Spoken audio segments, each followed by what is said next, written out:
Good morning and welcome to our period of Bible study. We are in the course that Brother Gene Taylor wrote entitled Living One's Faith, based on the books of James and Jude. Does anybody need a copy of our lesson guide? Okay, we got some. We'll be putting it on the screen, but it ends up being a little smaller up there. Okay. Anybody else? Okay. We're hopefully getting ourselves into the book of James a little bit. Introductions we did the last couple of weeks, and we're going to try this week to get into some of the more detailed information that's there. We are also recording this Bible study. Hopefully it's going to come through all right, and we'll be able to post it on our website later today for the benefit of anyone who didn't have an opportunity to come and join us in person.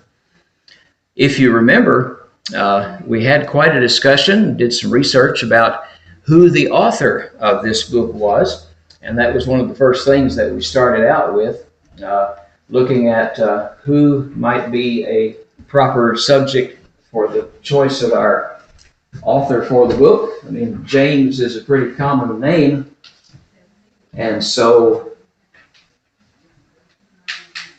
we have several different choices. We ended up with the most likely choice as being, sorry, let me get things rolling here.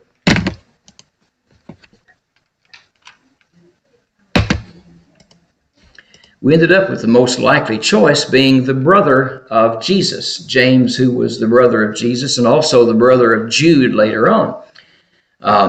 Does anybody have any questions or comments or insights about who we picked as the author of this? We looked at several different things that helped us to kind of pin down James, the brother of Jesus. If you look in your course book, we're covering some of the material on page 3, actually page 2 for some of this. James, the brother of Jesus, that we look at as the author of the book of James, was one who later on became very prominent in the church. James was one who was present there in Jerusalem, possibly an elder, not necessarily an apostle in the sense that other apostles were called, but he was there in Jerusalem and served as kind of the leader of some of the discussions that were taking place early in the church. At first, was James, the brother of Jesus, a believer in Jesus? No, that's right. At first he was not. He and the other brothers and sisters of Jesus were not believers. And so it says that Brother Taylor's research shows that probably after he witnessed the resurrection of Jesus, then his thinking changed and he became one who was convinced of the deity of Jesus.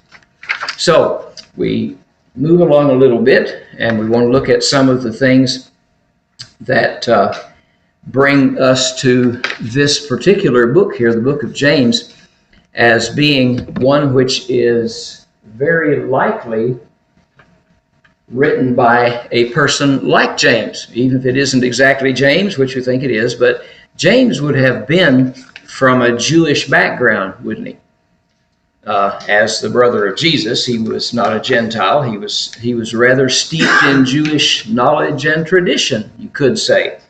And so if you turn to page 3 in your course book, we're going to take a look here. We know that other things we talked about last week, Paul went to visit James, and Paul even referred to him as an apostle.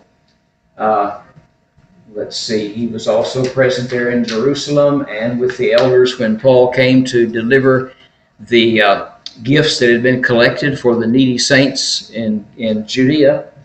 But then his death, we did talk about that a little bit last week, and there are different theories about his death. One of the authors of history is Josephus, and he just says that James was martyred at some point, that he was likely stoned as a result of his unwillingness to cast away Jesus and the faith of the Christians in those days. Another of the writers, Eusebius, said that he was also martyred, but if you look up there at the top, it's a little bit cut off, but he was supposedly, under Eusebius's account, taken up on the temple and thrown off, and didn't die from the fall, but he was stoned to death afterwards. So, a lot of things that tradition kind of bears out. But now we want to take a look at this section on page 3 down about point C, which talks about the book itself and how this book bears the mark of one thoroughly versed in all phases of Jewish law, culture, and life. What we're seeing here is that Brother Taylor points out that this book is one which very, very definitely figures into the needs of the Jewish Christians in that time. And let's get back to the right slide here. If you look at point C up there, the book under Henry Clarence Thiessen, who's a pretty well-known Bible scholar, he says this about him: there is no more Jewish book in the New Testament than the book of James. Now myself, I'd be thinking, well, what about the book of Hebrews? Wasn't the Hebrews letter written to Hebrew Christians? And, you might think about it that way. But anyway, according to Brother Taylor, this book is, or the author there, Henry Thiessen, it's a very Jewish book. And here's why. Scholars take their time and they look at all the stuff about the letter and how it's written and look at the details of the writing. And one of the things that they point out there is under point 2. It contains the same phraseology as in Acts chapter 15. So what's unique about Acts chapter 15 anyway? It's when the believing Jews in Jerusalem felt as if that the early Christians needed to be circumcised. Right. They called a meeting in Jerusalem to handle and settle the matter. They were going to get to the bottom of this thing and get an answer. And they did, in fact. And one of the key figures there turns out to be James. In fact, if you will, just for a moment, take your Bible and let's turn to Acts chapter 15. Luke records James's speech here, starting in chapter 15 at about verse 13. Yep. Now, prior to this, Paul and Barnabas and the others who had been out there preaching among the Gentiles, they came and told James and all the apostles and the elders there what God had done, how he had shown them with various signs and things that the Gentiles were worthy to accept the gospel, and that God had not given them any other requirements like being circumcised or following any part of the old law. So as we read there, starting in verse 13, this is how James spelled out the decision. After they had become silent, James answered, saying, "Men and brethren, listen to me. Simon has declared how God at the first visited the Gentiles to take out of them a people for his name. And with this the words of the prophets agree, just as it is written. After this I will return and will rebuild the tabernacle of David, which has fallen down. I will rebuild its ruins, and I will set it up, so that the rest of mankind may seek the Lord, even all the Gentiles who are called by my name, says the Lord, who does all these things. Known to God from eternity are all his works. Therefore I judge that we should not trouble those from among the Gentiles who are turning to God, but that we write to them to abstain from things polluted by idols, from sexual immorality, from things strangled, and from blood. For Moses has had throughout many generations those who preach him in every city, being read in the synagogues every Sabbath." Okay, so that's James's speech there. And I'm no literary person by any means, but some of the scholars who know about these things say that many of the phrases that James used in his speech there in Acts 15 are also found throughout the book of James. So, if we had time and we had somebody who could help us pick out the Greek and Aramaic phrases that were used, perhaps we could nail that down a little better. But that's one way that scholars use to establish if somebody wrote a particular letter. We even use this reasoning today sometimes. Do you ever watch CSI?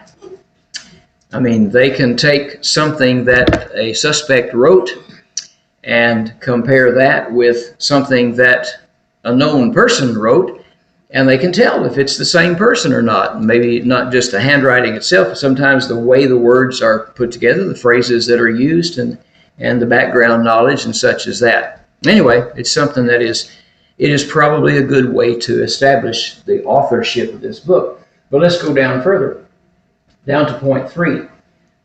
This book of James is likely the work of James, brother of Jesus, because it appeals to the Old Testament characters as illustrations. Okay? And that would be something that would be an earmark of someone who was deeply involved in Jewish knowledge and tradition. He knew about the people that the Jewish teachings involved. So take a look there and you'll see he mentions in chapter 2, verse 21. Well, let's take our book of James there and turn over to chapter 2. And at verse 21, James is using some historical figures as an example of how your actions show your faith. He's in the middle of this discussion here about how you have to have works to show that faith exists and that it is not dead. And then he says here, was not Abraham our father justified by works when he offered his son, Isaac, his son, on the altar? Okay, well, there are 2 Old Testament figures that Brother Taylor points out as held up for examples, and a Jewish person would have used those to support his position. He also says that you can take a look at, where is that? Chapter 2 and verse 25. Still in this same passage where he's talking about how faith and works complement each other. And he mentions Rahab the harlot. She was also justified by works when she received the messengers and sent them out another way. So Rahab, not someone that would have been brought up as an example by just any writer, but particularly one who was Jewish and had a lot of the knowledge about Jewish history at his disposal. So there's another good example. And over in chapter 5, did you notice that there are quite a few Old Testament references here in the book of James? In chapter 5, he says here, verse 11. He's talking here about bearing up under hardship and being patient until the coming of the Lord. And he says, indeed, we count them blessed who endure. You have heard of the perseverance of Job and have seen the end intended by the Lord, that the Lord is very compassionate and merciful. All right, so there's Job. And, pretty much only a good Jewish Bible scholar would know how to apply Job's situation to what James is writing about here. And so that indicates that James would be the one that wrote it. And then also the last one there is in chapter 5 and verse 17. This is right after James writes that the effective, fervent prayer of a righteous man avails much. And then he says in verse 17, Elijah was a man with a nature like ours, and he prayed earnestly that it would not rain. And it did not rain on the land for 3 years and 6 months. And he prayed again, and heaven gave rain, and the earth produced its fruit. So he's holding up the example of Elijah here, which is way, way back in Jewish history, and only a pretty good scholar would have remembered that Elijah was the one who, in his dealings with King Ahab, prayed for it to not rain, and it didn't. And then he prayed for it to rain, and it did, illustrating the power of this effectual, fervent prayer that James is writing about. Any thoughts or questions here? Yes, sir. I think we could get some insight as to who this letter was actually directed to, Yeah. other than us, Mm-hmm. because in that 11th verse, he says, you have heard. Oh, yeah.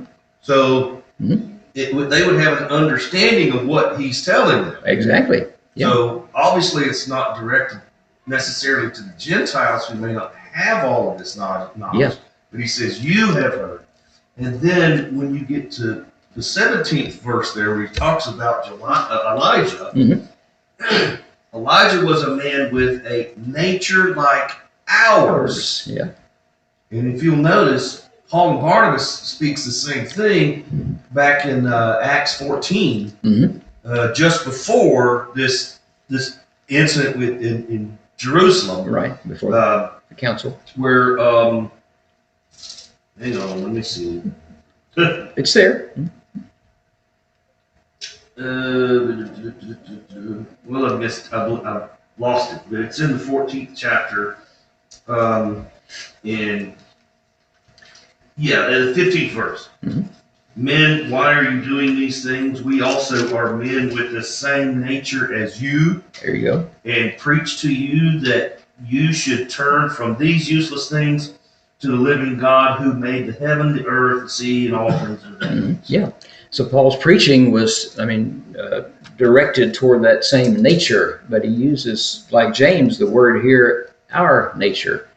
So we've got another pointer there to show us that this is, and then we get to it a little bit when we start talking about the audience. There's a whole section on that. And this is something we can remember, how another way to tell who it was written to is by these keys that you find in the writing. And I'm no literary scholar either. Well, I believe you are, and you just showed it. All right, let's move along. If you take point 4 there, now we may work on this for quite a little while, because I think this is kind of important in that it shows the connection between James and Jesus. If James, the writer, truly is the brother of Jesus, then he's going to have some detailed knowledge about the things Jesus preached when he was doing his ministry. So what he says here is there's a striking similarity between the book of James and Jesus' Sermon on the Mount. And let's take a look at that, if you will. The Sermon on the Mount is going to be over in Matthew chapters 5, 6, and 7. So maybe put your little ribbon of your Bible there and mark that. And then what we'll do is come back and compare those passages to the ones here in the book of James. Now, we're not looking for word matchups. That's not what we're seeing. What we're looking for is concepts. What concepts does James present in his letter that Jesus also presented in the Sermon on the Mount? There wouldn't necessarily be identical ways of saying it, but the concept would sure enough be there. So let's take that first one. He says that there is mere profession is not enough to get me into the kingdom of heaven. Well, let's go back to James chapter 2. We've been looking at that. If you take verse 14 and read all the way down through verse 26, we've already touched on this a little bit, but do you see the connection here? In verse 14, he says, what does it profit, my brethren, if someone says he has faith but does not have works? Can faith save him? If a brother or sister is naked and destitute of daily food, you say to them, depart in peace, be warmed and filled, but don't give them the things which are needed. What does it profit? So that same theme carries through all the way down through verse 26, where he ends up by saying, for as the body without the spirit is dead, so faith without works is dead also. All right, what's he talking about there? What's the concept that James is presenting in his letter? That's it, yeah. Does he say you don't need faith? He says you got to have faith, but he also says this is how you show that faith. This is how faith is made evident. All right, so let's turn back over there then to Matthew and take a look at the Sermon on the Mount, chapter 7 and verse 21 through 23. You're familiar with these passages. We cover them in a lot of different ways. But here Jesus says, not everyone who says to me, Lord, Lord, shall enter the kingdom of heaven, but he who does the will of my Father in heaven. Many will say to me in that day, Lord, Lord, have we not prophesied in your name, cast out demons in your name, and done many wonders in your name? And then I will declare to them, I never knew you. Depart from me, you who practice lawlessness. Okay, Did Jesus say the same thing that James wrote in his letter? Well, conceptually, yeah. Not the same words exactly, but the concept is there, because here Jesus is saying it's not enough to profess that you have faith and you're following me. You must do the will of my Father. And he even says that, if you use my name and say, Lord, Lord, that's not enough unless you're doing those things that are required. And in verse 23, it's pretty severe. Jesus there even says, depart from me, I never knew you, if you do not both believe and practice. So you go back to James, the 2nd chapter, and that is exactly what James is trying to get across there. It's very similar to the next point. If you go down a little ways there to B, he says there, hearing and doing go together. Let's see what James says about that. That's from James chapter 1 and verse 22. And again, you've heard these passages many times. This is right after where James says, receive the implanted word, which is able to save your souls. But be doers of the word, and not hearers only, deceiving yourselves. He goes on to say, if you're a hearer and not a doer, then you're not looking at the right place. Yes, sir? Well, just to point out a couple of things. Sure.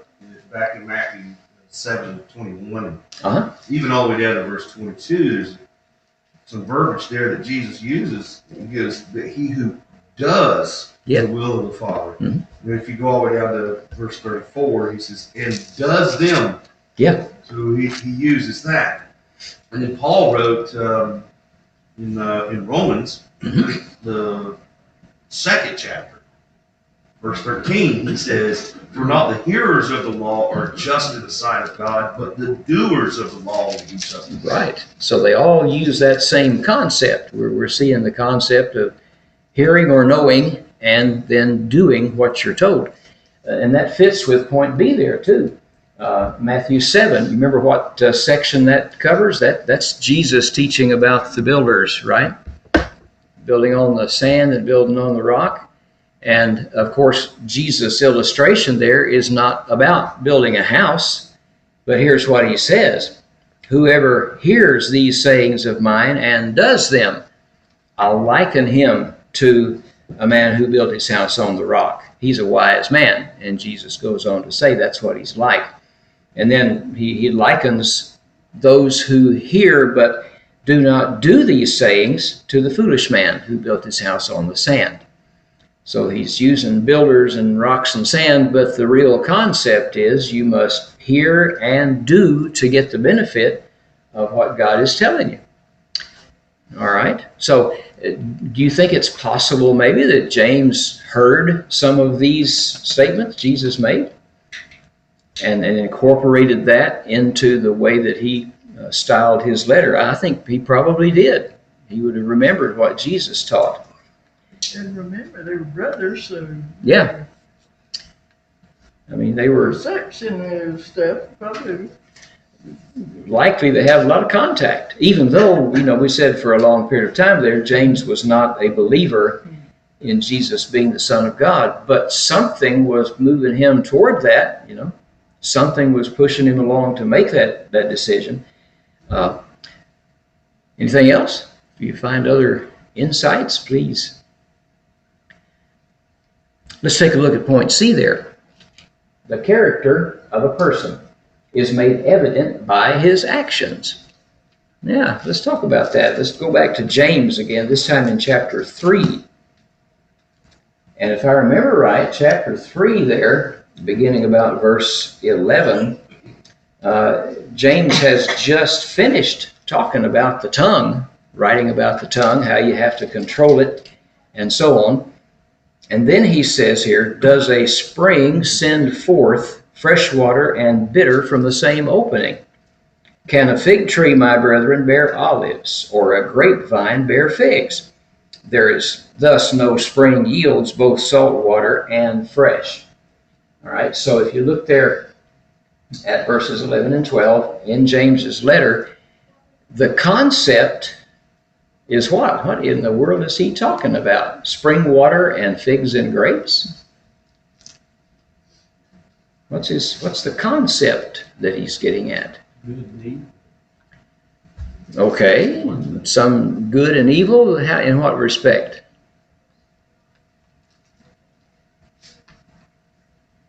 What we would call good. We're seeing in our society nowadays people calling good evil, Oh yeah. calling evil good. Okay. You know, how do we see it? How do we apply it? All right. That's on the right track. Yeah. Go ahead. Well, since he's talking about being doers, I think what he's really getting at here is that you can't do both. Yeah. You can't do evil and good and expect one to cancel out the other. That's it. Because you're not going to come up with the same product. He's saying consistency. Jerry. Light and darkness cannot exist in the same spot. Yeah, that's right.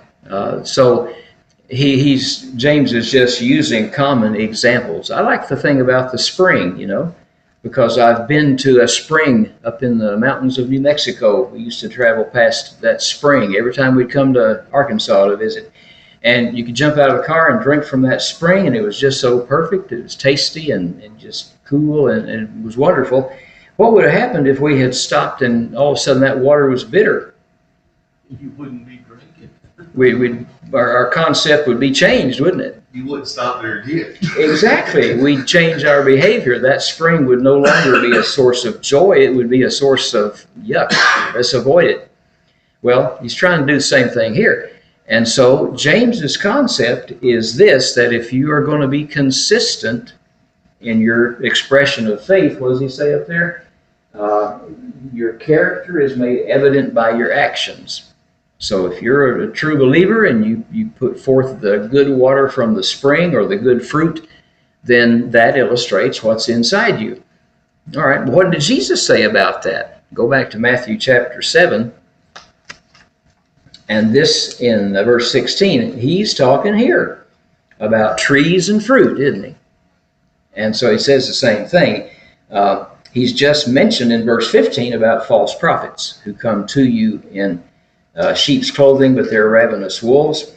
And verse 16, he begins there and says, you will know them by their fruits. Do men gather grapes from thorn bushes or figs from thistles? Even so, every good tree bears good fruit, and a bad tree, but a bad tree bears bad fruit. A good tree cannot bear bad fruit, nor can a bad tree bear good fruit. Every tree that does not bear good fruit is cut down and thrown into the fire. Well, how do you know what kind of plant you've got growing somewhere? By what it produces. Yeah. I'm not very good at looking at a leaf and telling you what kind of plant that is, but I can certainly look at the fruit and I can identify a fig as opposed to a thistle. I can do that. One bite, just about all it takes. But there's that evidence. The evidence of your character is in the fruit that you bear. So when Jesus used this, I'm pretty confident that James picked up on the way you can use that. And when he wrote, he applied that same kind of a literary or a teaching device. Let's look at D. Warnings against judging. Okay? And this again is going to come from James, the 4th chapter. And 4th chapter, verses 11 and 12. He's writing here about humbling yourself before the Lord, and he will lift you up. And then he says, do not speak evil of one another, brethren. He who speaks evil of a brother and judges his brother speaks evil of the law and judges the law. But if you judge the law, you're not a doer of the law, but a judge. There's one lawgiver who is able to save and to destroy. Who are you to judge another? All right. What's wrong with judging good versus evil? I think what I get, that we can't judge people's thoughts. Okay. You judge their actions, but you can't judge the thoughts. You can only judge what you see, right? Yeah. And so he says here, don't speak evil unless you have evidence that you can point to. He even points out there, he says, there is one lawgiver or judge, and so that would be God. God would be the eventual judge of all of that. But I don't think it means that we can't make determinations. Don't we have the ability to tell right from wrong? And we can tell by our knowledge of the Scriptures when somebody is sinning and when they're not. Wouldn't be anything wrong with being able to point that out. But let's look at Matthew 7 and verse 1. Does anybody remember what Jesus said there? That's right. Judge not, that you be not judged. Well, okay, does that mean I cannot judge those actions of others? Jerry? We don't judge, but we're like the prosecuting attorney, I guess. Yeah. We're presenting the facts. Yeah. And then there's the judge, which is Jesus, God. Yeah. He says that, would be but we're just presenting the facts that have been given in the law. That's right. It's much like those prophets of old. The prophets were told, you go and sound the warning. And if people heed the warning, fine, they'll be saved. If they don't heed your warning, then they'll be lost. You're not condemning them. What you're doing is giving them the facts to go by. And we can see Jesus doing that same thing. He doesn't say don't recognize things that are wrong. He just says don't pronounce judgment on your brother. That's not our area. That's not our job. God is the one who will make that final decision, even though we can help to present evidence of what might happen. Didn't under the old law, the Pharisees and Sadducees, didn't they actually judge and mete out punishment Oh, yeah, to people who had broken the law? absolutely. Sometimes those who hadn't. Yeah, think about the woman taken in adultery. What happened there? They had the evidence, and they were fixing to stone her to death. That's how they carried out justice. Jesus stopped them on that occasion, but that was their policy. Rick? Yeah, you cannot judge somebody who you just met because we have no idea what's in their heart and mind. Yeah. We could judge them by their actions. Mm-hmm. If they're doing something wrong, then we can tell them what they're doing wrong. If they're doing something right, we can tell them what they're doing right. Yeah. So we can judge them by their actions. Right. Just as Buddy mentioned, we can do the same thing as a church and Christians. If they're doing something that is sinful, then it's our obligation actually. It is. So in that respect, we're not judging them simply by their actions. It makes a difference how you look at it. We need to remember our place. Our place is not God's place. God's place is higher and has more authority than us. I think there's two different ways of looking at that, and I agree with what Jerry was saying, is that in my understanding, I can judge between two things of my own accord, but that's my judgment and the decision that I make of myself. Yeah. But when you look at judging someone as if you have the authority to have judgment against them, that's a completely different concept of what it means to judge. I can discern and I can figure out by the law and by the words that are in this book whether or not somebody is doing something incorrectly or wrong. Mm-hmm. Yeah. But I certainly cannot make them, I can point it out, but I can't make them do anything. Yeah. So in that aspect, you're not really judging them. If I go and say to you, hey, you're doing something wrong, I'm not judging you. I'm just pointing out stating facts. Things, Yeah. Well, and that's true. Remember that when you get the word judgment, it can have different meanings, different connotations. Sometimes it refers to condemnation. People ask that age-old question of members of the Lord's church. And they'll ask, well, are all members of anybody but the Church of Christ going to hell? Are all those denominations going to be lost in hell? And our only answer there is, that's not my job to call. God makes that judgment. Can I propose changes to the way people do things based on what the Bible says? Well, sure. And I better, because that would be my job as one who knows the truth, to present this to doing false work. But the condemnation to say you're going to hell, that's not my job. God's the one who gave Jesus that power, sitting on that great white throne. So we have to keep that in mind too. The word judge can mean a little bit different things.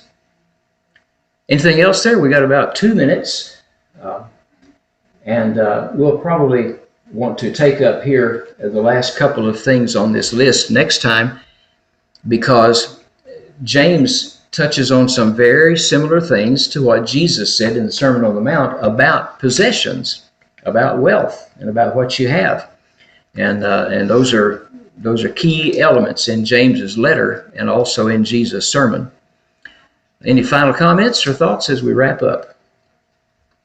Well, I think it's interesting, you started out that passage in 11 with, do not speak evil of one another, and he's just given a dissertation on the tongue. Yeah. Be careful with that tongue. When we get to that part, later on, Brother Taylor's study takes this like a chapter at a time and breaks it down into sections, and there's a lot to be said about what the tongue can do in those verses.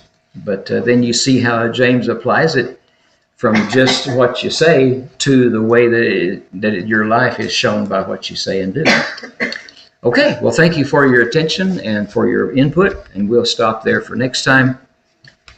See if we can get this thing here to turn itself off.